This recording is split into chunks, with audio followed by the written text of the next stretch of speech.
Pakistan has nothing to do with Pahalgam incident, period. We demand an independent and transparent probe by neutral investigators as announced by the Prime Minister of Pakistan, Mohammad Shahbaz Sharif.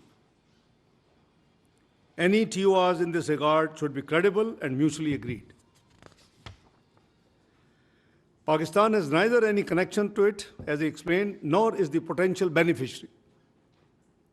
At a time when Pakistan economy is stabilizing and we are making significant progress against terrorism, we need to question why this situation is being created by India all of a sudden and what is the motivation behind it. The actions that India has announced after its Cabinet Committee on Security are illegal and highly irresponsible. Holding an abeyance of the Indus Water Treaty is unilateral and illegal. There are no such provisions in the treaty. It cannot be amended without consensus. It cannot be terminated without consensus. And in case of any disagreement or issues, there are forums provided in the treaty which should be invoked.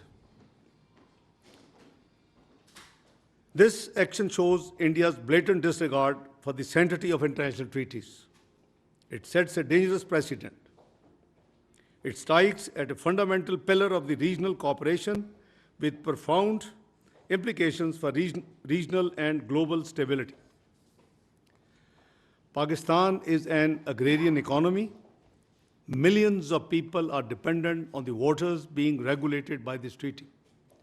Please don't forget we gave up three rivers in this treaty. And I hardly can find a water distribution treaty in the world whereby a part of dealing with the distribution of water, the rivers could have only also been given up. I can't find. The National Security Committee of Pakistan has made it very clear that any attempt to stop or divert the flow of water belonging to Pakistan as per the Indus Water Treaty and the usurpation of the rights of the low riparian will be considered as an act of war. It is equivalent to an attack on the people of Pakistan and its economy. Other diplomatic measures by India are indiscriminate and unnecessary. India's actions and inflammatory rhetoric in the last few days are highly irresponsible.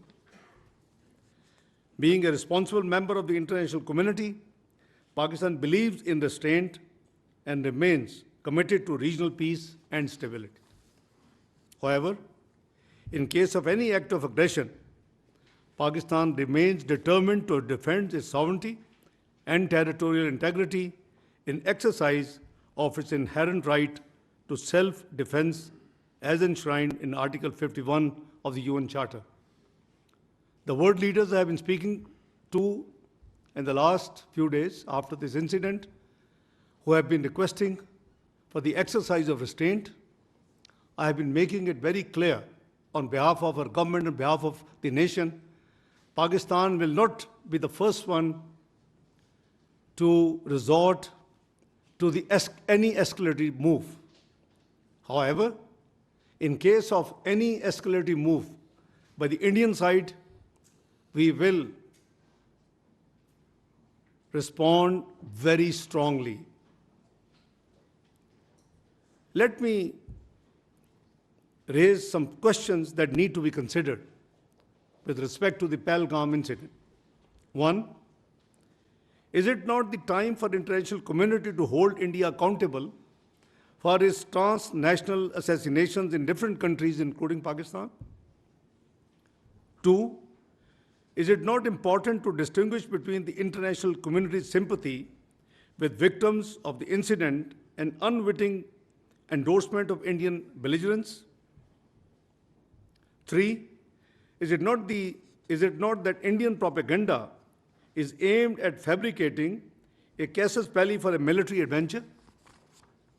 Four, don't you think that India's blatant disregard of international law and whimsical approach towards its obligations would lead to a highly unstable and unpredictable regional order?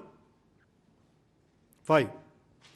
Isn't it high time for the international community to step in to condemn India and to prevent it from targeting people on the basis of Islamophobia and religious hatred?